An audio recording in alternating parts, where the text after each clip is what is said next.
Hi fellow viewers to everybody, good evening. My name is Steve. I'm the owner of this video account in this respective website, youtube.com. Oh, by the way, my full name is Steve Ho Ong. Okay, by the way, this video is for L Direct of Cebu. I don't know which part of Cebu she is. Actually, this video is for her. Once she received this video, I will speak Cebuano. Yes, I need to speak Cebuano to her. Maayong gabi sa iyong sa imuha, Ma'am L.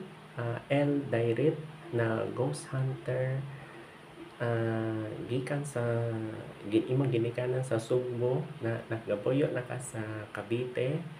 Maayong gabi. At tadi ang akong purpose ni gama akong video is para welcome ka sa akong YouTube account to subscribe. Kay daghang pa akong isulti nimo na kay ma-found out as a ghost hunter and animal lover. Nakakita man ko sa imong title.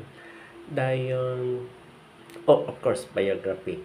Ang purpose ni gama ko aning video is aside sa subscribe sa akong YouTube account o click the notification bell kay daghang pa kong isulti importante kayo na napakay ubang province na wala pa kani adto, then mo inform na ko nimo daan once you travel anywhere in the Philippines, tibuok Pilipinas.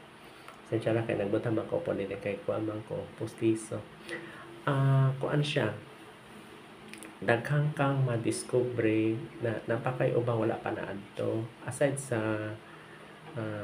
forest kanang gubat ba, napoy cemetery na misteryoso kayo, napoy uban na kanang mga balete tree.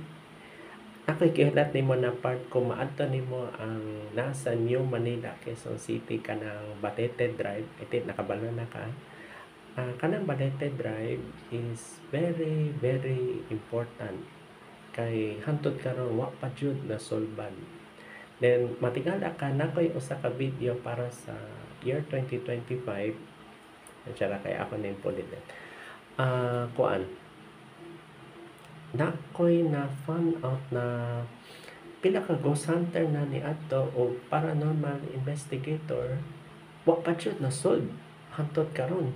Kay kuan siya kanang pwede bayi, pwede pod laki or bata. So ang magyunan na murag unsolved mystery gyud siya. Ang ako advice is kuan siya kanang kinahanglan nimo siyang i-investigate kung sa joy hinungdan. Of course magdala ka companion kauban, dili nimo kaya usara. Nakoy I don't know kung naka-encounter ka spirit box. Kung naka-encounter ka spirit box, kailangan masulod yun siya or else makuan yun siya kanang sa kaning kana malisod ka gather data pero plano hasa.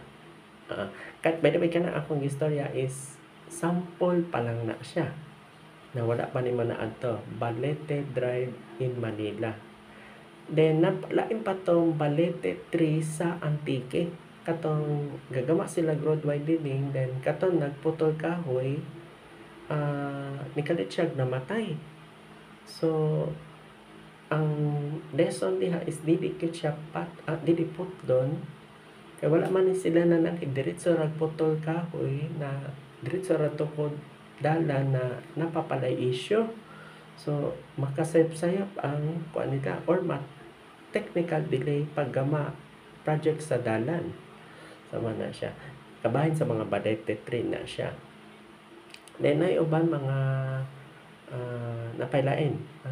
Kung naka Loyola Memorial Park sa Marikina kanang pagkamatay ni Judy Vega, napakay madiscovery. Dili lang usa ka paranormal, napailain. Then lately namatay na iyang mama si Dr.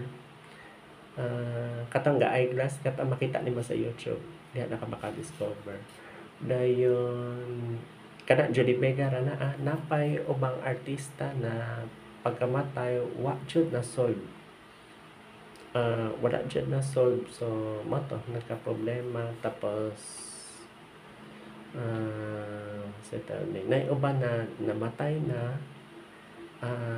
karabang kalitra sila gipatyon then makatingala ka ala wa jud nakuan wala na dakpi basta lang dili mapahuway ilang kaluluwa dili ma-rest ang souls ba sama na siya kini akong gipangsulti tanan. These are mga examples na kuan jud hantod karon wa pa jud nasod. Then napoy uban na kanang abandoned hospitals na sa diha sis na ka sa Cavite na kay madiskubre na abandoned na gid siya then gikalitrag sara tapos na mga kuan daghan kay kapabanaghan katong close hospital din diya na ka makadiscover na diha na diya magka-problem sama na siya. So I hope na tanan na akong gisulti dere na kay idea. Okay, so man akong kuan nimo. This video is for you talaga actually. Actually, dugay na akong plano katupang January then sige ka postpone. Actually, ikapito na ning postpone. Karon ika-8 na chance na gyud ika-8 time di na mapagpakman ng ma-upload na dyan ako ni sa YouTube. Okay, dangan salamat Ma'am El sa pamati sa aning akong video. You are welcome to subscribe my video. Actually, kuan sa tinuod dili ko paranormal. Wala pa ako na official because ang ako lola is dili siya paranormal kanang sa China ba na kuan siya namatay sa diabetic ga-wheelchair man siya that time tumuhi pa siya wala gipasa iyang power bisa sa akong papa or ako as apo so walay successor so to ara niya so man to siya. Daghang salamat sa imong pamati mayong gabi.